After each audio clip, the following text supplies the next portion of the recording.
Welcome to episode 30 of Cartography and Geography Club. Today, we'll focus on all of Asia and Oceania. We'll learn how to make different land representations using clay, how to make a city using cardstock, and we'll learn some fun facts about Asia and Oceania along the way. Also, we'll have some fun with a Build a Civilization game and finish out our episode with our final iteration of our time travel geography game. Today, you'll need your starter pack and the clay and cardstock expansion pack, so let's jump in!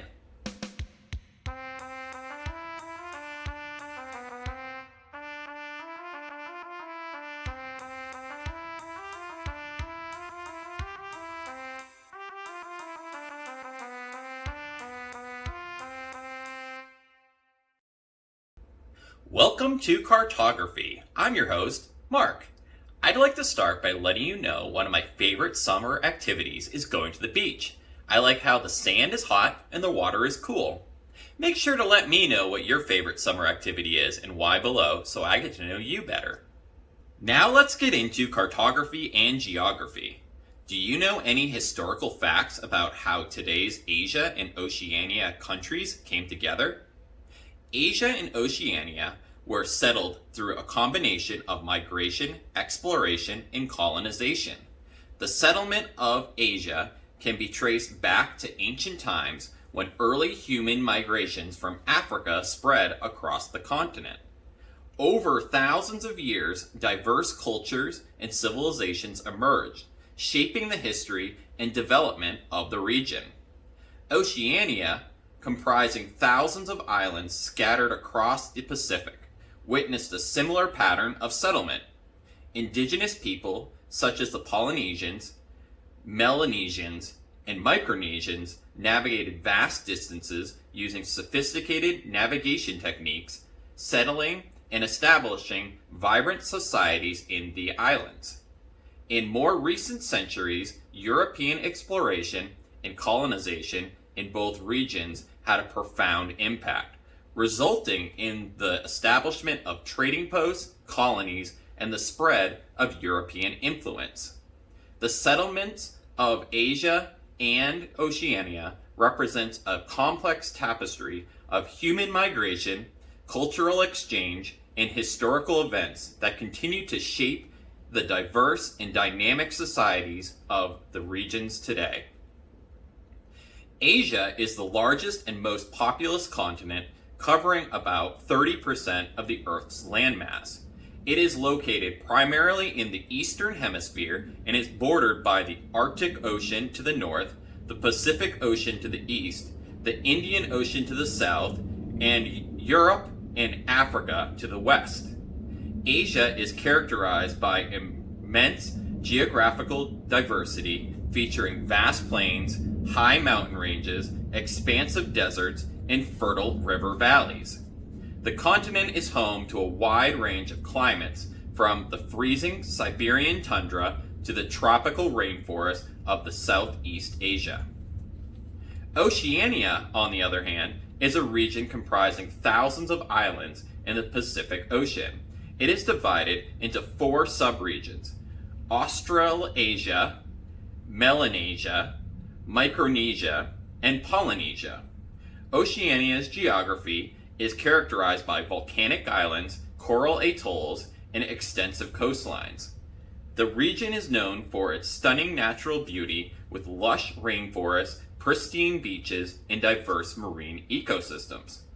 For our first activity today, I would like you to first draw a map of all of Asia and Oceania using a piece of paper.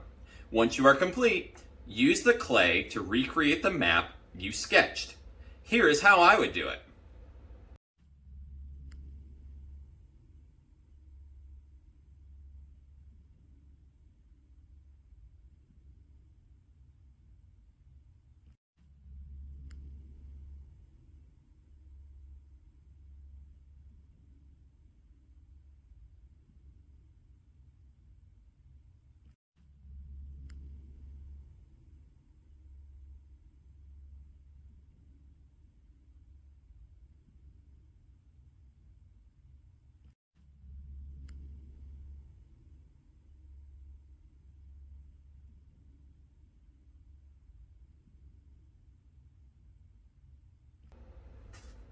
Now let's cover some of Asia and Oceania's notable features.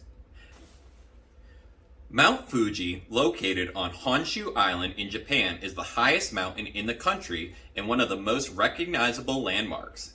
It is a stratovolcano that stands at an elevation of 3,776 meters or 12,389 feet above sea level. The mountain is situated in the southwestern part of Tokyo, bordering Yamanashi and Shikuzo prefectures. Its symmetrical cone shape and snow-capped peaks make it an iconic symbol of Japan's natural beauty. Mount Fuji is surrounded by a scenic landscape that includes lakes, forests, and picturesque countryside. It is a popular destination for hiking, climbing, and sightseeing, attracting millions of visitors each year. The mountain's significance in Japanese culture, art, and religion further add to its allure, making it a UNESCO World Heritage Site. Use the clay to create the mountain on your map. Once it is dry, use the markers to color the clay. Here's how I would do it. The Yellow River, also known as the Huanghe, is one of the major rivers in Asia, and the second longest river in China after the Yangtze River. It originates in the Bayan-Har Mountains in western China and flows eastwards across 9 provinces, covering a total distance of approximately 5,464 kilometers or 3,395 miles before emptying into the Bohai Sea. Use the clay to create the river on your map. Once it is dry, use the markers to color the clay. Here is how I would do it. The Dead Sea is a saltwater lake located in the Jordan Rift Valley, bordered by Jordan to the east and Israel and the West Bank to the west. It is the lowest point on Earth, sitting more than 1,400 feet or 430 meters below sea level. The lake is known for its high salt concentration, making it one of the saltiest bodies of water in the world. The Dead Sea is fed by the Jordan River, but it has no outlet. Due to the extreme high salt content, no fish or other marine life can survive in its waters, hence the name Dead Sea. However, the lake's mineral-rich mud and salt have been believed to have therapeutic properties, attracting visitors from around the world for its health and skincare benefits. Use the clay to create the sea on your map. Once it is dry, use the markers to color the clay. Here is how I would do it. Kakadu National Park is located in the Northern Territory of Australia, covering an area of about 19,800 square kilometers or 7,646 square miles. It is situated approximately 171 kilometers or 106 miles southeast of Darwin, the capital city of the Northern Territory. The park is characterized by diverse and unique geographical features. It encompasses vast floodplains, rugged sandstone escarpments, rocky outcrops, and numerous rivers and waterfalls. The most prominent geographic feature of Kakadu National Park is the Arnhem Land Plateau, an ancient sandstone plateau that stretches across the park's eastern region. Use the clay to create the forest on your map. Once it is dry, use the markers to color the clay. Here is how I would do it. The Himalayas is a vast mountain range in Asia, stretching across several countries including India, Nepal, Bhutan, Tibet, which is a part of China, and Pakistan. It is considered the highest mountain range in the world, containing many of the world's tallest peaks. The geography of the Himalayas is characterized by its towering peaks, deep valleys, and rugged terrain. It spans a distance of approximately 2,400 kilometers or 1,500 miles and has an average width of about 200 kilometers or 125 miles. The range is home to over 50 mountains exceeding 7,200 meters or 23,600 feet in height, including Mount Everest, the highest peak on Earth. Use the clay to create the mountains on your map. Once it is dry, use the markers to color the clay. Here is how I would do it. The Mesopotamian Plain, also known as the Fertile Crescent, is an ancient region located in the eastern Mediterranean, in modern-day Iraq, Syria, and southeastern Turkey. It is often referred to as the cradle of civilization due to its historical significance and the development of some of the earliest human civilizations. The geography of the Mesopotamian Plain is defined by its location between the Tigris and Euphrates rivers, which flow southward from the mountains of present-day Turkey and join together in the southern part of the plain before emptying into the Persian Gulf. These rivers played a crucial role in development of the region's agriculture and irrigation systems. Use the clay to create the plain on your map. Once it is dry, use the markers to color the clay. Here is how I would do it. Now let's look at some landmarks that we haven't covered so far. The Sydney Harbour Bridge, Borobudur, and Himji Castle are three great ones. The Sydney Harbour Bridge is an iconic man-made landmark located in Sydney, Australia. It is a steel arch bridge that spans across Sydney Harbour, connecting the Sydney Central Business District and the North Shore. The bridge is not only a vital transportation link, but also a significant tourist attraction. It is recognized for its impressive architecture and engineering feats. It stands at a height of 134 meters or 440 feet and has a total length of 1,149 meters or 3,770 feet. Borobudur is a magnificent man-made landmark located in Java, Indonesia. It is an ancient Buddhist temple complex and one of the world's largest Buddhist monuments. It is celebrated for its remarkable architecture and intricate stone carvings, making it a UNESCO World Heritage Site. Built in the 19th century, Borobudur consists of 9 stacked platforms with a central dome at the top. The entire structure is adorned with thousands of stone relief panels and hundreds of Buddha statues.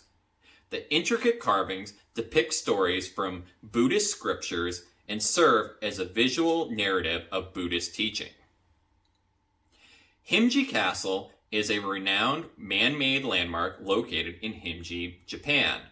It is widely regarded as one of the most beautiful and best preserved castles in the country, and it has been designated as a UNESCO World Heritage Site. Originally built in the 14th century and later expanded, Himji Castle showcases classical Japanese castle architecture. Its elegant white exterior, intricate wood framework, and defensive features make it a remarkable example of feudal-era castle design. The castle is often referred to as the White Heron Castle due to its pristine appearance resembling a graceful bird in flight. Use the clay to create the 3 landmarks on your map. Once it is dry, use the markers to color them. Here is how I would do it. Once you are complete, take a picture of your map and send it to me so I can feature it in our announcement section. Asia and Australia exhibit distinct city design influenced by their unique cultural, geographical, and urban planning contexts. Asian cities are often characterized by their dense and vertically developed with soaring skyscrapers and mixed-use areas that blend residential, commercial, and recreational spaces.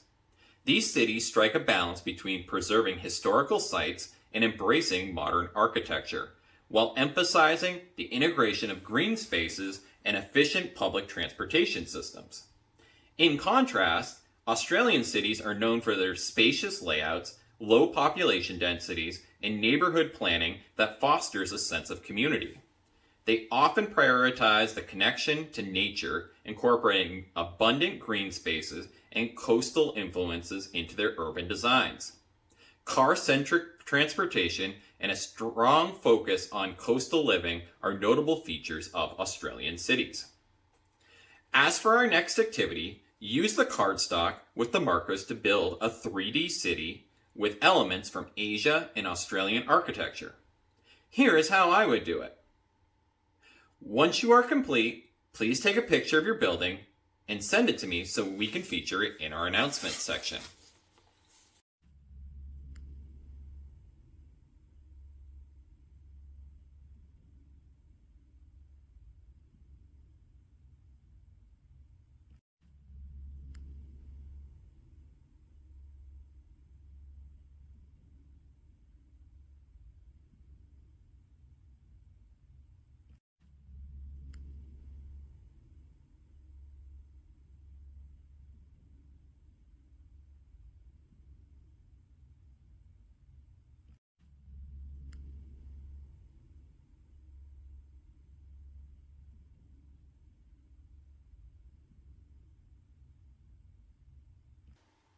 As we just learned, there are diverse civilizations across Asia and Oceania. For our next activity, you will be the leader of a civilization, and it will be your responsibility to build the most wealthy civilization after 1,000 years. Make sure to draw it on a map. Once you are complete, take a picture of your civilization and send it to me so I can feature it in our announcements section. The final thing we'll be doing today is the 30th installation of the game that we've been completing throughout the year. It is the near future, and you are a detective for a time travel company. A group of criminals called the Agent are going back in time to change the past. It is your responsibility to determine when, where, and what they're going to steal based on clues sent to us. Today's clues are 43 feet tall, renowned symbol of Buddhism, location of statue, and the century it was made. Send your answer in with your name for Season 1 points to be posted to our notification section. That's all for episode 30 of Cartography and Geography Club. This is the final episode of the season. Thank you so much for watching each week. I hope you had fun and learned as much as I did. Have a great summer and never stop learning.